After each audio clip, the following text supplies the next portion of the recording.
একদিন সকালে রোদ ঝলমলে দিনে এক গরু মাঠে শান্তিতে ঘাস খাচ্ছিল। পাখিরা গান গাইছিল, বাতাসে ঘাস দুলছিল, পুরো পরিবেশটা ছিল একদম ছবির মতো।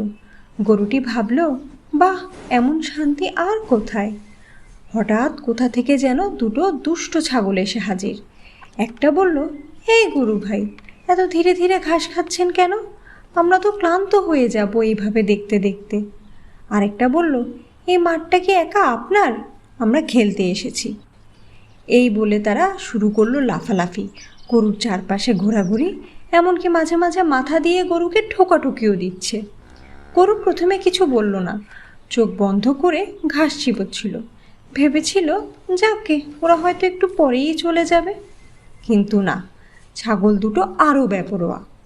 একটা তার লেজ টেনে ধরল, আরেকটা উঠে পড়ল গরুর পিঠে। এবার আর গরু ধৈর্য থাকলো না, সে রাগে ফুলে উঠল, কিন্তু নিজে কিছু না করে ছুটে গেল তার এক বন্ধুর কাছে, হাতির কাছে। হাতি তখন পুকুরের পানিতে গোসল করছিল। গরু হাঁপাতে হাঁপাতে বলল, হাতি ভাই, মাঠে দুটো দুষ্ট ছাগল আমার শান্তি নষ্ট করেছে, একটু সাহায্য করো না।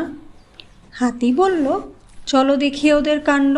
মাঠে এসে হাতি গম্ভীর গলায় ডাকলো, এই ছাগল সাহেবেরা, এটা খেলার মাঠ না, এটা গরুর বিশ্রামের জায়গা। ছাগলরা প্রথমে কিছু বুঝলো না, তারপর হাতি যখন মাটিতে পা ঠুকলো আর সুর নেড়ে গর্জন করলো, তখন তারা দৌড় লাগালো পাহাড়ের দিকে। গরু হাঁপাতে হাঁপাতে বলল, উফ, বাঁচলাম তো। হাতি হেসে বলল, শান্তি বজায় রাখতে গেলে মাঝে মাঝে একটু কড়া হতে হয় বন্ধু। গরু বলল, তোমার মতো বন্ধু থাকলে আমি নিশ্চিন্ত।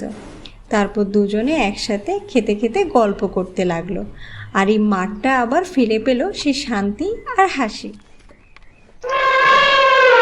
এরকম আরও মজার মজার গল্প পেতে হলে এখনই চ্যানেলটি সাবস্ক্রাইব করে আমাদের পাশে থাকুন।